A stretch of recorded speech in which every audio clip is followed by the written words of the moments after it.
So in case you didn't hear the news yet, Henry has the option to be gay in Kingdom Come Deliverance 2, which is a dramatic departure from the based Christian first game. There's a scene where you and your best friend Hans are hanging out, and you playing as Henry can choose to kiss him on the mouth and pursue a gay relationship now.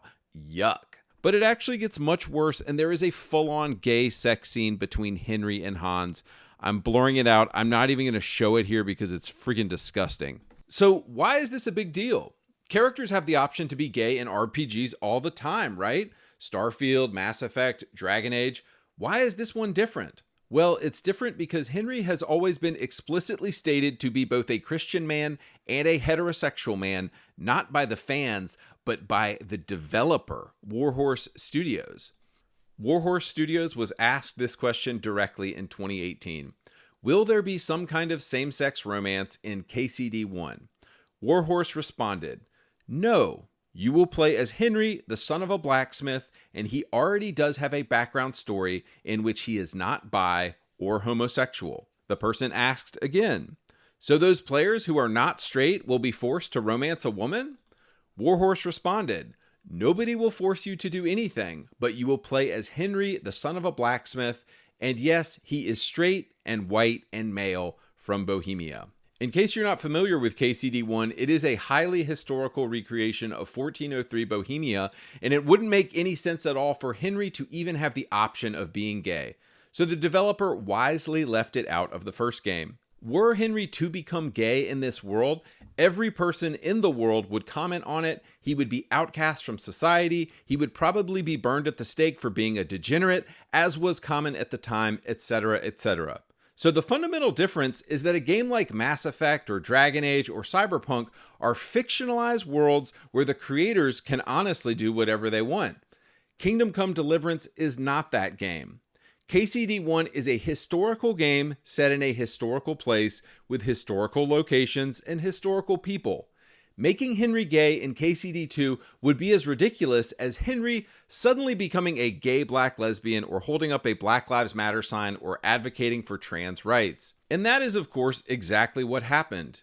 In 2019, Warhorse was purchased by Embracer Group. Embracer Group has specific diversity quotas and representation goals they have to meet. Let's read directly from their sustainability report, and huge credit to Endymion for finding this. And to be clear here, Embracer owns and controls absolutely everything that Warhorse does.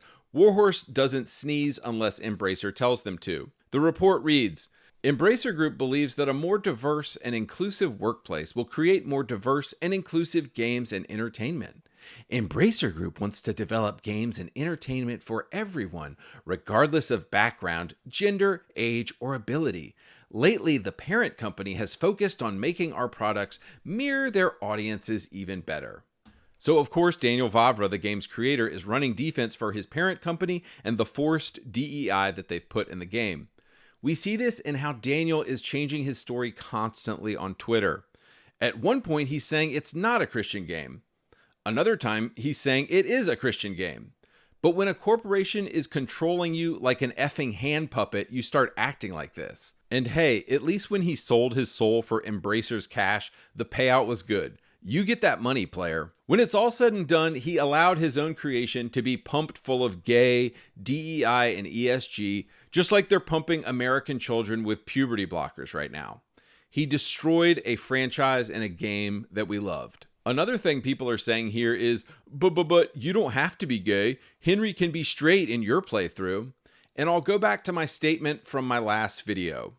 Is a man who's open to optionally taking a banger in the mouth straight? No, that dude is gay. The fact that they've even given Henry the option to be gay demonstrates that they caved to 2025 global homo politics, because the developer themselves explicitly stated he was a Christian man in the first game, and they've changed that now. What they've essentially done with KCD2 is killed off the Henry we know and love and replaced him with a skin suit 2025 Henry who wears a banana hammock and goes to pride parades. So this studio and this game are dead to me. You can do what you want, but there's tons of good stuff to play right now, and I will not be touching this game. One comment put it really well. This game is now Brokeback Daniel's medieval cosplay, as far as I'm concerned. Also, another thing I want to bring home here is how explicitly Christian the games have always been. In KCD1, every town and city you walk through, the standard greeting is, Jesus Christ be praised. Daniel, how can you praise Jesus Christ when you're taking it up the butt from another dude? Spoiler alert, you can't. Christianity specifically forbids homosexuality. More on that in a minute. There are a few other details in this game that YouTubers like Endymion are pointing out that state the explicitly Christian nature of the game. Henry's sword says IHS on it in KCD2. I remember seeing this on Bibles when I was growing up. I'm Protestant, not Catholic, by the way. But in Latin, it translates to Iesus hominum salvator. That means Jesus, savior of the world. So the dude's freaking sword says Jesus is the savior of the world on it, but don't worry, in a few minutes, he's going to gobble some dude's dick and completely disobey all of Jesus's commands. When asked, is Henry a Christian? I thought this comment online captured it really well. Henry grew up in a time and a place where everyone in his society was a Christian. He frequently refers to both himself and his fellow Bohemians as good Christians. The marketing in 2025 for the game says, Jesus Christ be praised. Jesus Christ be praised. Luke Dale, the actor who plays Henry, is on his Twitter saying, Jesus Christ be praised. Here's a shot of a guy from KCD2 doing the sign of the cross. So given that KCD 1 and 2 are so explicitly Christian, given that Henry has stated himself to be a Christian, given that these games are reverent of Christianity and whether Daniel likes it or not, they are Christian games. What does Christianity say about homosexuality? Well, it's not good, my dudes, and this is the icing on the cake for me and why I will not be touching this woke slop. Christianity, which this game claims to represent, has for 2,000 years said that homosexual activity is sinful. You can get mad at me, but all I'm about to do is read from the Bible, so get mad at God, not me. Leviticus 18:22, you shall not lie with a man as with a woman, it is an abomination. Leviticus 20:13, if a man lies with a male as with a woman, both of them have committed an abomination. They shall surely be put to death. Their blood is upon them. Oh, Andy Pants, that's the Old Testament. Jesus was totally fine with gay sex. Oops, not true. In Matthew 10:15, Jesus says this, truly I tell you, it will be more bearable for Sodom and Gomorrah on the day of judgment than for that town. Sodom and Gomorrah were cities that were destroyed by fire from heaven for practicing homosexuality.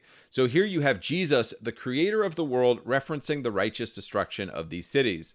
1 Corinthians 6:9 says, men who practice homosexuality will not inherit the kingdom of heaven. 1 Timothy 1:10 says that homosexual acts are sinful. Romans 1:26 says that homosexual acts are sinful. So given that Henry is stated explicitly to be a Christian several times by the developer, and given that Henry follows the Bible and Christian doctrine, why would this developer make him gay? And the simple answer is that Warhorse caved to the woke mob. And it's exclusively because of BlackRock and Embracer, and because of the influence of the noses and the influence of woke homosexuals in the game industry. Create a fictional world if you want to do this stuff. Nobody cares what you do in your fictional game. But don't try to make an explicitly Christian medieval game and push your BS 2025 politics and disgusting degeneracy in our game. I will not be playing this game because it's woke and evil, and I won't support what they've done here. As I said before, there's tons of games to play right now. This game could sell 20 million copies and it wouldn't affect me in the slightest. I also think if you're a Christian, you should very much reconsider playing this game. The creators of this game are mocking you and they're mocking your faith. The subtext around Henry and Hans is that men can't actually be friends and every male friendship is just a gay relationship waiting to happen. It's disgusting. They're mocking Christianity and they're mocking you. And I personally wouldn't mock Christianity because it might actually turn out to be true one day. There are several anti-woke content creators who actually turned out to be not very based because they're supporting this game. Guys like Smash JT, Hypnotic, and Nure on Twitter. Nure actually called me a homophobe on Twitter, and I was thinking, do you work for BioWare now? What's baffling to me is that they don't see the forced 2025 global homo politics that are being obviously injected into this Christian game. But I also have a suspicion that they would be totally fine with trans stuff and gay stuff in every game from here on out as long as the game had tits. What you can count on from this channel is I will always call out the wokeness and degeneracy. I'm not okay with gay stuff in a game just because it has tits in it. If you want to know my real views on this, I am for free speech in games. I think developers should make whatever game they want to make, just like I can choose to not play their game. What my channel is about rejecting the wokeness that has infected every single game and development studio the past few years. Me not recommending this game actually has nothing to do with the fact that I'm a Christian. Had there been a based Muslim video game in which he followed his religion strictly and then they made him gay in the second game, I would be 100% against that. But nobody seems to see the hypocrisy in their position on this, and I have a suspicion it's because of woke right content creators who, like I said, are okay with gay stuff as long as there's tits. But it's okay, my dudes. I leave y'all with the words of Jesus. If the world hates you, keep in mind that it hated me first. I'm out.